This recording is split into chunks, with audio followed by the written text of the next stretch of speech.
Go live to Attorney General Ken Paxton speaking right now in Austin.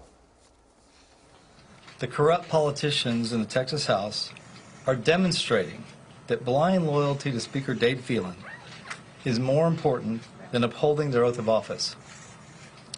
They are determined to ignore the law.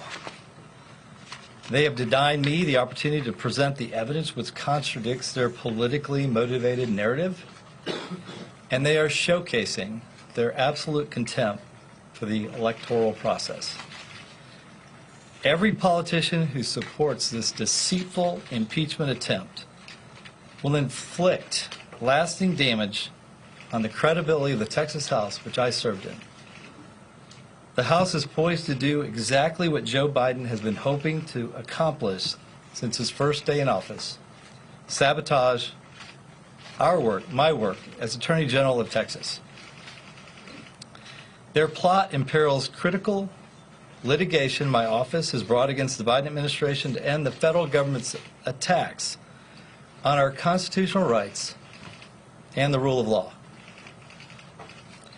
There is no other state in this country with so much influence over the fate of our nation, and this is solely because of the relentless challenges I bring against Biden's unconstitutional policy agenda. Under my leadership, our state has sued Biden nearly 50 times to end his unlawful, tyrannical policies. In fact, this week, while the Texas House was killing essential bills on crime and illegal immigration and plotting their illegal impeachment scheme in secret, it was business as usual for me. I was launching lawsuits against the Biden administration and predatory corporations. On Tuesday, I sued the Biden Department of Homeland Security to end his illegal use of CBP One app that brings more aliens into the country. On Wednesday, I announced a lawsuit against global hotel chain Hilton for violating Texas consumer protection laws. On Thursday, I sued Biden's IRS over his devastating new policy that will impair child support services in our state and across the nation, putting millions of children at risk. Then I announced an $85 million settlement that we secured with Volkswagen and Audi over their violations of Texas environmental laws. For us, it's pretty routine. As Attorney General, I'm leading dozens of urgent challenges against Biden's unlawful policies. My lawsuits threaten his destructive attempts to open the borders, obliterate our Second Amendment rights, and destroy our country with extremist, tyrannical regulations.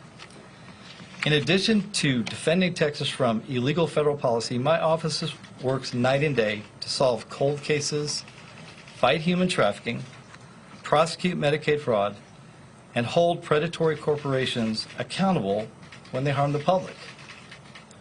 For this crucial work to continue, the political theater must come to an end. I'm grateful for the outpouring of support I've received from so many Texans who understand this process is unjust and unethical. The fact that I was prohibited from presenting evidence to defend myself reveals that this shameful process was curated from the start as an act of political retribution. This vote is expected to take place Saturday at 1 p.m., and I want to invite my fellow citizens and friends to peacefully come let their voices be heard at the Capitol tomorrow. Exercise your right to petition your government. Let's restore the power of this great state to the people instead of to the politicians. I hope the House makes the right decision, but if not, I look forward to a quick resolution of the Texas Senate where I truly believe the process will be fair and just.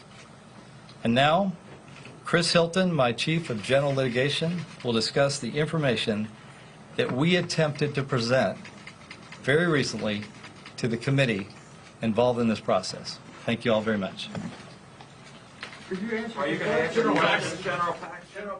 You've just been listening to Attorney General Ken Paxton give a very brief update about the articles of impeachment against him. He didn't spend a lot of time talking about the actual allegations against him right now. He spent a lot of time talking about what he does on a routine basis in office and suing the Biden administration. You heard that call at the end telling his supporters to peacefully come let their voices be heard tomorrow ahead of that vote at the Capitol tomorrow at 1 o'clock. Right. Essentially, he took the opportunity to talk about everything he has done to combat the Joe Biden administration and saying anybody who supports removing him from office at this time really supports the president's agenda. Yes, and some notable quotes from Paxton. He calls this a deceitful impeachment attempt. He says that this is an effort to sabotage his work. Again, I'm quoting. He calls this process unjust and unethical, and anyone who supports it as showing their blind loyalty to House Speaker Dade Phelan. Keep following this, of course, throughout the afternoon and evening. You can watch the rest of this right now, this press conference continuing to stream at cbsnewstexas.com. If the Attorney General is impeached, the governor will have to appoint an interim replacement. The business the AG's office is responsible for, everything from enforcing child support to investigating human trafficking and fraud, that would continue. We asked SMU's Matthew Wilson what impact then an impeachment would really have for most Texans. It sends the signal that nobody is above the law, that regardless of position, regardless of partisanship, that there is accountability in government for misdeeds. And I think that's important in terms of ordinary Texans' level of confidence in the political process, level of confidence in the system, and in the accountability that can exist there. Wilson says over time, that is something that could filter down to lower levels of state and local politics in the same way that partisanship has over the past several years. Right now on our website, you can read the articles of impeachment. You can read about the impeachment process. Also, you'll want to see Jack Fink's interview with a Dallas appellate attorney who really gives some in-depth insight into this issue. You can use that QR code that's on your screen. Go right to our website, cbsnewstexas.com. Remember, we are always streaming on the CBS Texas app and Pluto TV.